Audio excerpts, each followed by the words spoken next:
नमस्कार विद्यार्थियों, श्री श्याम कॉलेज की ऑनलाइन क्लासेज में आपका स्वागत है। इस क्लास में हम बीए बीएड थर्ड ईयर के लिए विश्व का प्रादेशिक भूगोल पढ़ रहे हैं और विश्व के प्रादेशिक भूगोल में यह 18वां पार्ट है। विश्व के प्रादेशिक भूगोल में हम एशिया महाद्वीप के बारे में पढ़ रहे हैं। एशिया महाद्वीप के जो उच्चावच हैं उनके बारे में हमने पढ़ा। अभी हम एशिया महाद्वीप की जलवायु के बारे में आज हम प्रारंभ करेंगे। एशिया महाद्वीप की जलवायु।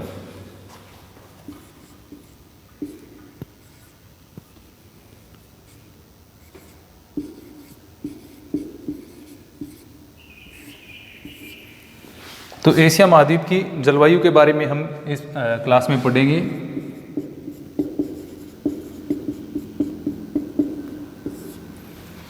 तो सबसे पहले जलवायु होती क्या है इसके बारे में थोड़ा सा हमें जान लेना चाहिए। जैसे अपने जो सामान्य शब्द है मौसम एवं जलवायु के बारे में पढ़ा होगा, मौसम और दूसरा जलवायु। तो इन दोनों में अंतर क्या होता है, जलवायु क्या होती है। मौसम किसी क्षेत्र विशेष की जो क्षणिक परिस्थितियां होती हैं, यानी किससे संबंधित, तापमान, वायुदाब, वर्षा से संबंधित जो क्षणिक परिस्थितियां होती हैं, यानी छोटे समय की लघु अवधि की जो मौसमी जो परिस्थितियां होती हैं उनको क्या कहा जाता है, मौसम कहा जाता है। इसमें चीज़ें क्या रहती हैं, तापमान, आर्द्रता, वर्षा और वायुदाब, ये तत्व हैं मौसम के भी हैं और जलवायु के भी। तो यानी किसी क्षेत्र विशेष की लघु अवधि की अगर हम जो दशाएं हैं, मौसम जो तापमान, वायुदाब, आर्द्रता से संबंधित जो दशाएं हैं उनको क्या कहेंगे, मौसम कहेंगे। तो ये तो हो गया मौसम। यानी मौसम क्या है, लघु अवधि को इंगित करता है, लघु अवधि। दूसरा जलवायु क्या है, जलवायु के बारे में, यानी एशिया महाद्वीप की हम जलवायु पढ़ रहे हैं तो सबसे पहले हमें यह पता होना आवश्यक है कि जलवायु होता क्या है। भी जलवायु क्या चीज़ है, क्लाइमेट क्या है। तो जलवायु क्या होती है, किसी भी स्थान की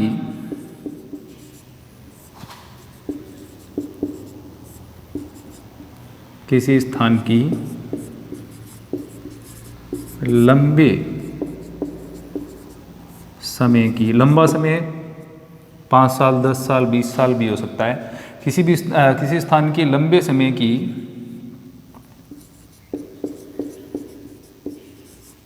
मौसमी अवधि या लंबे समय की मौसमी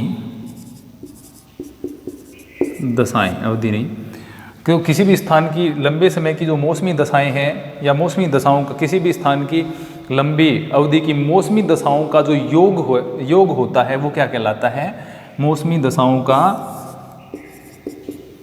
योग क्या कहलाता है, जलवायु कहलाता है।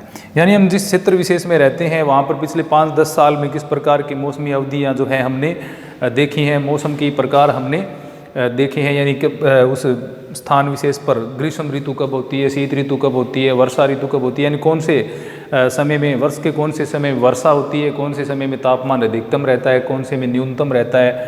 तो ये जो सारी चीज़ें हैं उनका ये योग जो है लंबे समय का, वो क्या कहलाता है, जलवायु कहलाता है।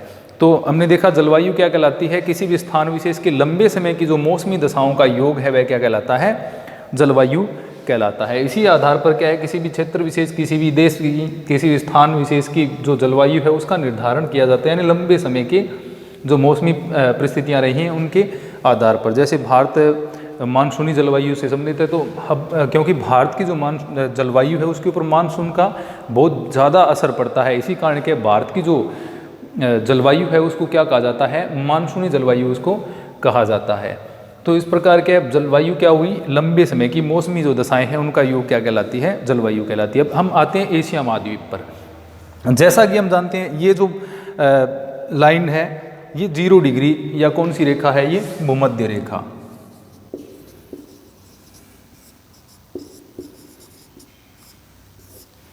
अब भूमध्य रेखा है वो एशिया के दक्षिण से गुजरती है। जैसा कि हमने प्रारंभिक में एशिया महाद्वीप का जब हमने स्थिति एवं विस्तार के बारे में हमने पढ़ा था तो देखा था कि एशिया महाद्वीप है वह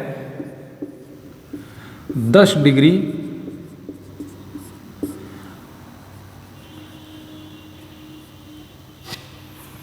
जो 10 डिग्री अक्षांश है वहाँ से ये फैला हुआ है।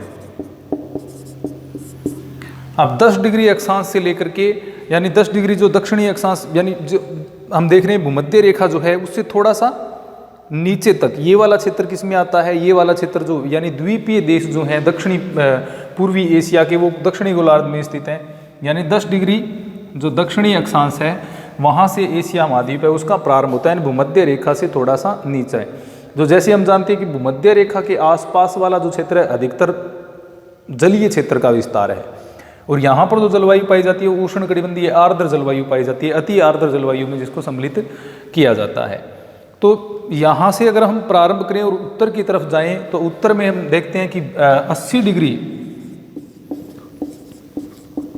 उत्तरी अक्षांश यानी जो 10 डिग्री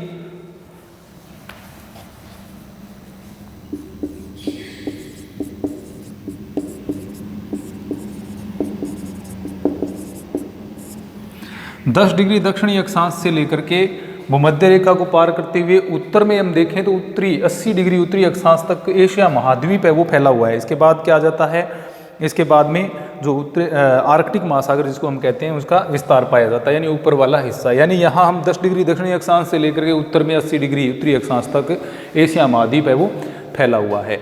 तो इसी कारण क्या है, इसमें क्या विभिन्न प्रकार की जलवायु बदलती हैं। अब जैसे हम जलवायु के परिवर्तन की अगर हम बात करें तो कटिबंधों के अनुसार जलवायु में परिवर्तन ज़्यादा देखने को मिलता है। अक्षांशीय विस्तार जो है उसका जो प्रभाव है वो जलवायु के ऊपर सर्वाधिक देखा जाता है। अब 10 डिग्री से लेकर के 80 डिग्री का जो क्षेत्र है अत्यधिक विस्तृत क्षेत्र है, यानी बहुत बड़े लंबे चौड़े एरिया में ये फैला हुआ है। तो इसी कारण यहाँ पर क्या है, विश्व की सभी प्रकार की जलवायु यहाँ पर पाई जाती हैं। एशिया में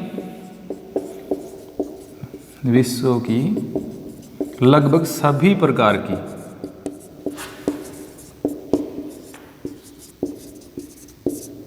जलवायु पाई जाती है। मुख्यतः देखें तो उत्तरी गोलार्ध में इसका विस्तार है, लेकिन दक्षिणी गोलार्ध में भी इसका विस्तार है। मुख्यतः देखें तो पूर्वी गोलार्ध में इसका विस्तार है, लेकिन 170 डिग्री हम पश्चिम की तरफ भी चले जाते हैं घूम करके, इस साइड में आगे वर्ल्ड के मैप में हम देखें आगे चले जाते हैं।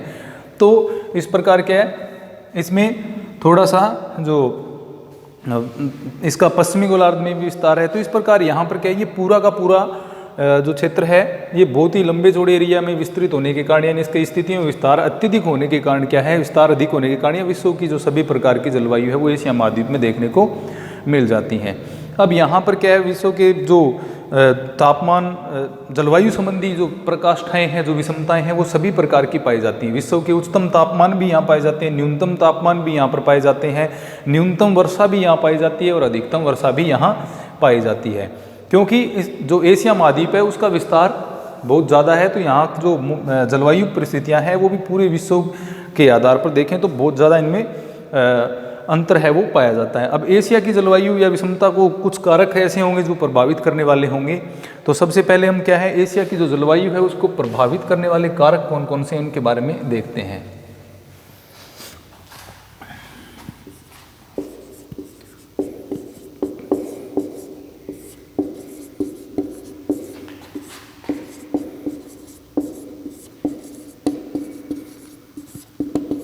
प्रभावित करने वाले कारक। अब एशिया की सबसे मुख्य विशेषता क्या है, उसका सर्वाधिक विस्तार है, यानी अधिक अक्षांशीय विस्तार है वो जलवायु को प्रभावित करने वाला, एशिया की जलवायु को प्रभावित करने वाला प्रमुख कारक है।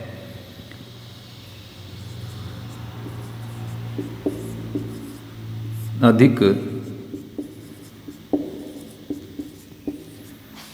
अक्षांशीय विस्तार।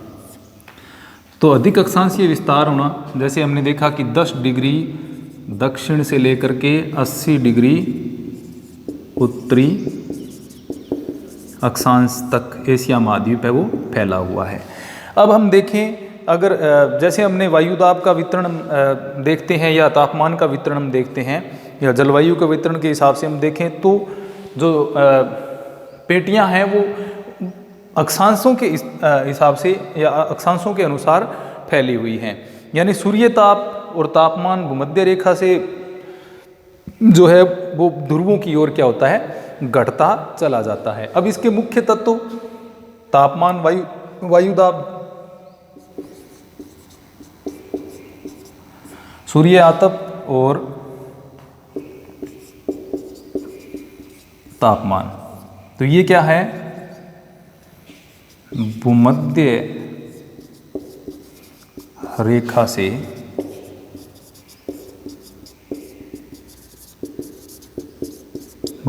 से ध्रुवों की ओर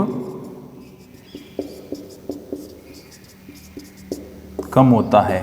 यानी भूमध्य रेखा से जैसे ध्रुवों की ओर हम चले जाएंगे वैसे वैसे क्या क्रमशः घटता चला जाता है। और जलवायु कटिबंध जो सामान्यतः जो जलवायु कटिबंध होते हैं उनकी स्थितियां कैसे निर्धारित होती हैं? अक्षांशों के आधार पर ही जलवायु कटिबंधों की स्थितियां निर्धारित होती हैं, क्योंकि तापमान और वायुदाब ये मुख्य कारक हैं जिनसे वायुदाब जलवायु है जो नियंत्रित होती है। तो जैसे हम देखते हैं उपोषण ये भूमध्य रेखीय निम्न वायुदाब की पेटी, उसके बाद उपोषण उच्च वायुदाब की पेटी, फिर उपध्रुवीय निम्न वायुदाब की पेटी और फिर ध्रुवीय उच्च वायुदाब की पेटी। तो इस तरह से वायुदाब की पेटियां भी इस तरह फैली हुई हैं। अगर हम तापमान की बात करें तो उष्ण शीतोष्ण शीत सब क्या है इसी तरह से यहाँ पर फैली हुई हैं।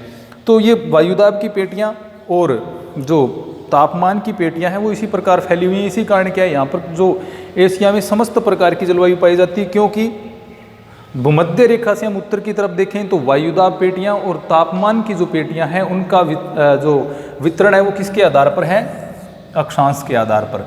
और अगर हम इसके अक्षांशीय विस्तार की बात करें तो 10 डिग्री दक्षिण से लेकर के 80 डिग्री उत्तरी अक्षांश तक फैला हुआ, यानी सभी पेटियां लगभग एशिया महाद्वीप में पाई जाती हैं। तो इसी कारण यहाँ पर जलवायु के जो विश्व की सभी प्रकार की जलवायु को यहाँ पर विस्तार हुआ है, क्योंकि इसका अधिक अक्षांशीय विस्तार पाया जाता है। सर्वाधिक प्रभावित करने वाला जो पहला कारक है वो है इसका अधिक अक्षांशीय विस्तार। अब दूसरा हम बात करें तो ये अक्षांशीय विस्तार हो गया। अब अक्षांशीय विस्तार ज़्यादा होगा तो महाद्वीप कैसा होगा? विशालकाय या विशाल होगा। तो दूसरा इसका मुख्य बिंदु है, यह विश्व का क्या है? विशालतम महाद्वीप है। तो कारण क्या होगा? महाद्वीप की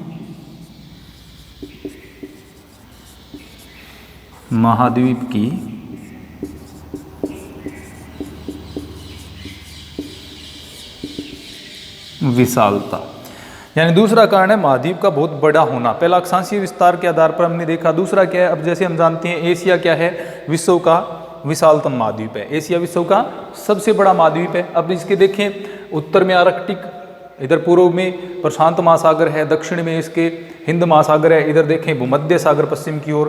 तो इस तरह से क्या ये बहुत लंबे चौड़े एरिया में फैला हुआ, यानी विस्तार बहुत ज़्यादा है। अब इसकी आकृति हम देखें तो लगभग क्या है? चतुर्भुजाकार, इसको हम कह सकते हैं, चतुर्भुजाकार कह सकते हैं इसको एक प्रकार से। और ये क्या है? अब जैसे एशिया के मध्य भाग में हम चले जाएं, यहाँ पर हम देखते हैं मध्य भाग में अगर हम आ जाते हैं एशिया के, तो देखें कि जो सागरीय भाग हैं वो चाहे हम पश्चिम की तरफ देख लें, पूर्व की तरफ देख लें, उत्तर देख लें, दक्षिण देख लें, सारे क्या है? काफ़ी ज़्यादा दूर तक रह जाते हैं, यानी बहुत ज़्यादा दूर हैं। तो अगर हम मध्यवर्ती भाग से देखें तो निकटतम जो महासागर है वो लगभग 3000 किलोमीटर की दूरी पर रह जाता है। मध्यवर्ती भाग से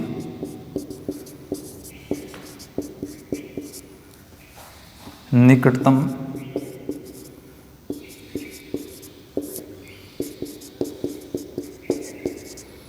सागरीय भाग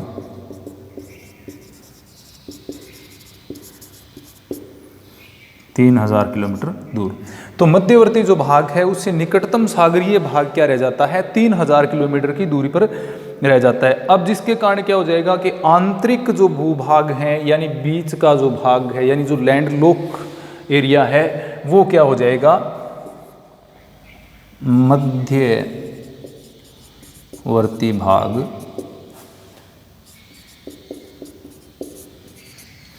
सागरीय प्रभाव से वंचित रह जाएगा, यानी वहाँ जो बीच का भाग है वो सागरीय प्रभाव से वंचित रह जाएगा। अब सागरीय प्रभाव हम देखते हैं कि सागर तट के आसपास के जो भाग हैं उनके ऊपर सागरीय या सागर की समकारी जलवायु है उसका प्रभाव पाया जाता है। यानी तटीय भागों में ना तो ज़्यादा गर्मी पाई जाती है और ना ही ज़्यादा सर्दी पाई जाती है। लेकिन जैसे जैसे हम मध्यवर्ती भाग में चले जाएं यानी सागरीय भाग से अत्यधिक दूरी पर चले जाएंगे तो उसके ऊपर क्या है, महाद्वीपीयता एक प्रकार से जलवायु में पाई जाती है, वंचित रह जाएगा। तो इससे क्या होगा, मध्यवर्ती भाग में महाद्वीपीय प्रकार की जलवायु पाई जाएगी। मध्यवर्ती भाग में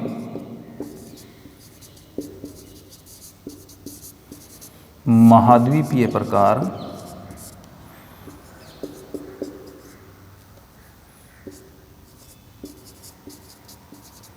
की जलवायु होगी।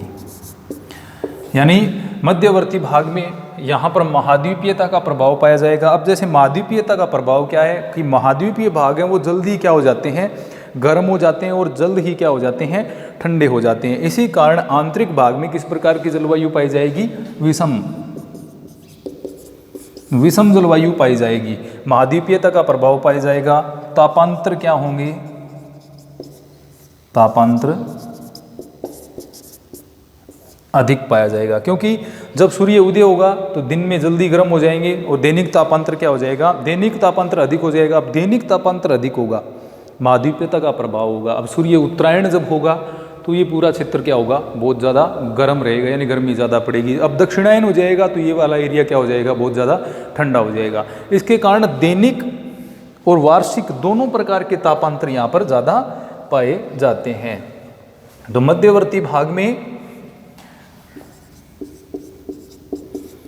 दैनिक एवं वार्षिक तापांतर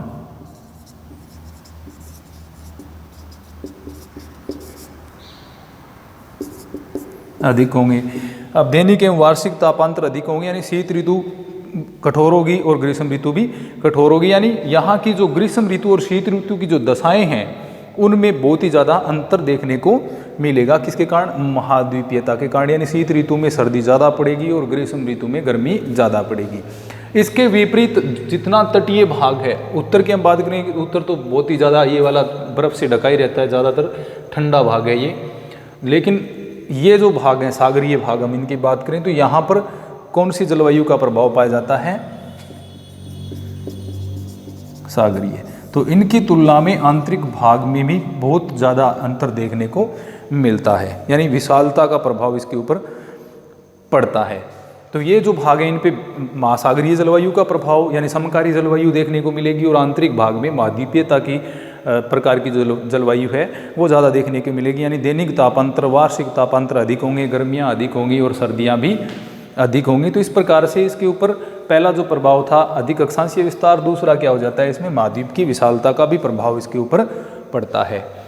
तो ये हमने दो कारक देखे जो कि एशिया महाद्वीप की जलवायु को प्रभावित करते हैं और विश्व में सभी प्रकार की जो जलवायु की यहाँ पर विकसित ये करने में सहायता करते हैं, यानी सभी प्रकार की जलवायु का निर्माण इनके कारण होता है। अब तीसरी हम बात करें कि मध्यवर्ती जो पठारी प्रदेश हैं या मध्यवर्ती विशेषतः उच्च पर्वत श्रेणियों की उपस्थिति है वो भी बहुत ज़्यादा प्रभावित करती है। यानी आंतरिक भाग में उच्च पर्वत श्रेणियों की अवस्थिति भी इसको प्रभावित करती है। आंतरिक भाग में उच्च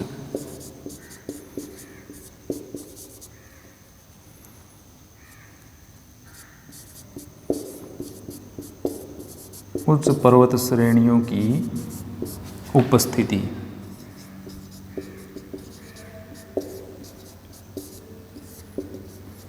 अब जैसे हमने उच्चावच में पढ़ा था, मध्यवर्ती पर्वत एवं पठार एवं पर्वत श्रेणियों के बारे में जब हमने पढ़ा था, तो जो पामीर की गांठ है इस क्षेत्र से लेकर के पश्चिम की तरफ, पूर्व की तरफ, उत्तर की तरफ, दक्षिण की तरफ यहाँ पर क्या पर्वत श्रेणियों का विस्तार एशिया महाद्वीप में देखने को मिलता है। और विश्व की जो लंबी लंबी पर्वत श्रेणियाँ हैं जैसे हिमालय है वो एशिया महाद्वीप में ही उपस्थित है। अब हम देखें तो विशेषतः इस क्षेत्र से प्रारंभ करें, जागरूस, हिंदू कुश, हिमालय, खिंगन, ये पर्वत श्रेणियाँ इस तरह से क्रम में यहाँ पर फैली हुई हैं, यानी पश्चिम से पूर्व या पूर्व से पश्चिम हम इनको मान सकते हैं। कौन कौन सी हैं, जागरूस, उसके बाद अफगानिस्तान पाकिस्तान वाले क्षेत्र में आ जाए, ईरान इराक से तो आ जाएगा हिंदू कुश, उसके बाद भारत में हिमालय और आगे का जो चाइना वाला क्षेत्र है, म्यांमार वाला क्षेत्र, उससे आगे चले जाएं हम, हिमालय के बाद में कौन सी पर्वत श्रेणी आ जाती है? खिंगन।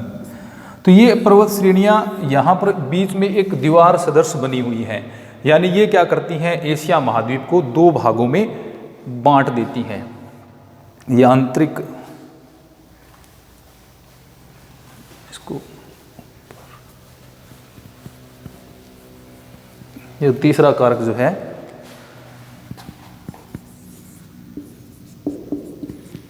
आंतरिक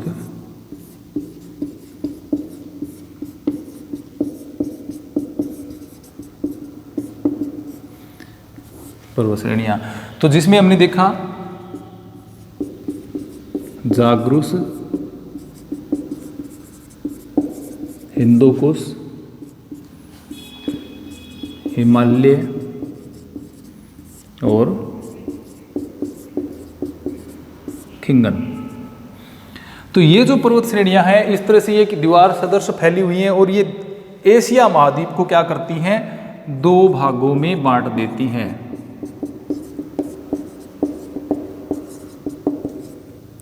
बांटती हैं एशिया को।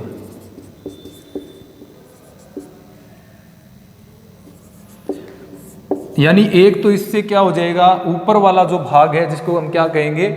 उत्तरी एशिया,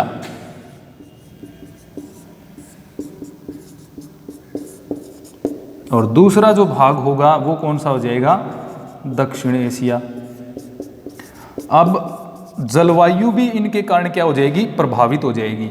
अब जब हम साधारणतः अगर हम देखें कि उत्तरी और दक्षिणी एशिया में जलवायु का क्या प्रभाव है, उत्तरी एशिया क्या है, यानी उत्तर का जो क्षेत्र है वो किस प्रकार का है? शुष्क है। उत्तरी एशिया कैसी है? शुष्क है। और दक्षिणी एशिया कैसी है? आर्द्र है। अब उत्तरी एशिया की हम बात करें तो ज़्यादातर इस के अगर मध्यवर्ती या उत्तरी भाग की अगर हम बात करते हैं तो कोई सागरीय भाग इसके साथ में नहीं लग पाता है, जिससे क्या है? सागर का प्रभाव हो उसके, आर्कटिक महासागर है तो उससे तो वो जलवायु ठंडी हो सकती है उसकी, लेकिन वर्षा में सहायता नहीं करता। इसलिए क्या है, जो उत्तरी भाग है वो शुष्क एशिया में और दक्षिणी जो भाग है वो आर्द्र एशिया में आ जाता है। और आर्द्र एशिया की हम बात करें तो कौन सा एशिया है? वो मानसूनी एशिया।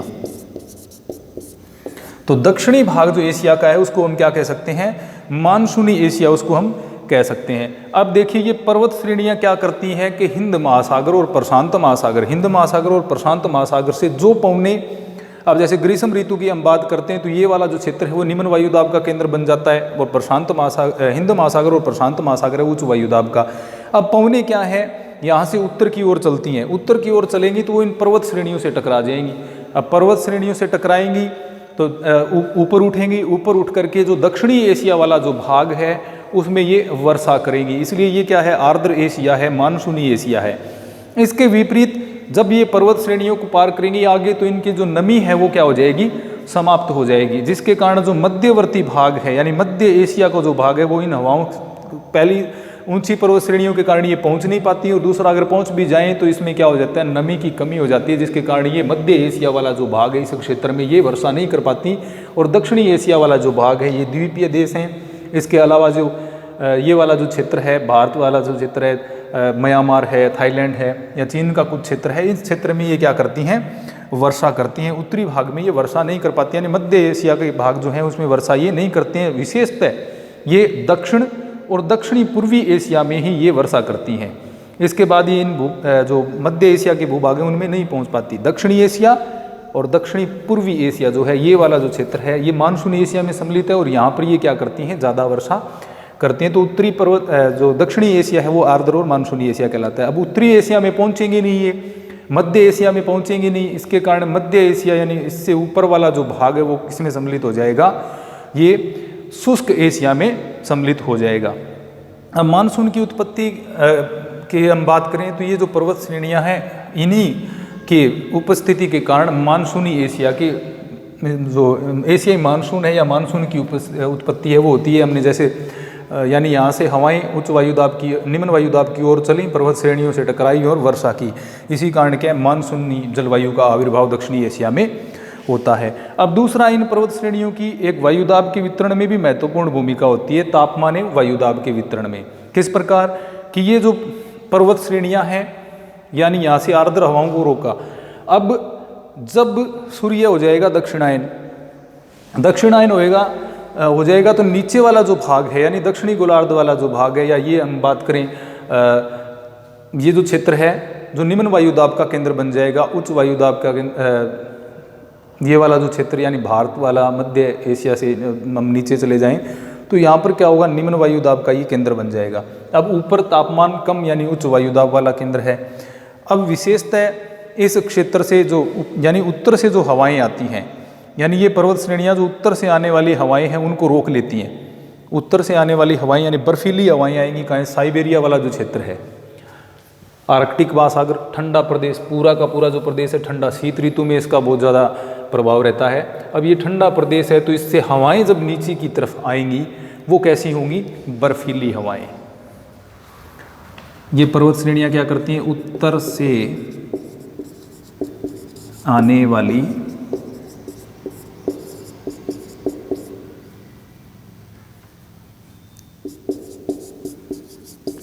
बर्फीली हवाओं को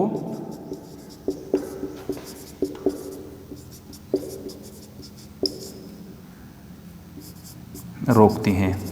यानी उत्तर से जो ठंडी हवाएं आती हैं वो इन पर्वतों से रुक जाती हैं। जैसे हिमालय है वो भारत की उत्तरी जो बर्फीली हवाएं हैं उनसे रक्षा करता है, जिससे क्या होता है यहाँ पर ठंड है वो कुछ न कुछ कम होती है। यानी ये पर्वत श्रेणियाँ जो हैं दक्षिणी एशियाओं के जो भाग हैं उनको ठंडी हवाओं से बचाती हैं जो कि उत्तरी क्षेत्र से आती हैं। इसके अलावा ये पर्वत श्रेणियाँ क्या करती हैं कि दक्षिणी एशिया की जो गर्म हवाएं हैं, यानी जब ग्रीष्म ऋतु में यहाँ पर गर्म हवाएं चलती हैं तो उनको मध्य एशिया या उत्तरी एशिया में जाने से रोकती हैं। तो इस प्रकार ये जो पर्वत श्रेणियाँ हैं, यानी एशिया के मध्य जो आंतरिक पर्वत श्रेणियाँ उपस्थित हैं, जागरूस, हिंदुकुश, हिमालय, खिंगन, ये पर्वत श्रेणियाँ दक्षिणी भाग को उत्तरी भाग से आने वाली ठंडी हवाओं से बचाता है और दक्षिणी भाग से गर्म हवाएं जो उत्तर की तरफ जाती हैं उनसे उत्तर की यानी उत्तरी भाग की गर्म हवाओं से रक्षा करता है। तो इस प्रकार ये क्या करता है, शीत एवं ग्रीष्म ऋतु में तापमान एवं वायुदाब नियंत्रण करने के कार्य भी ये करते हैं, जिससे वायुदाब जिससे क्या है ये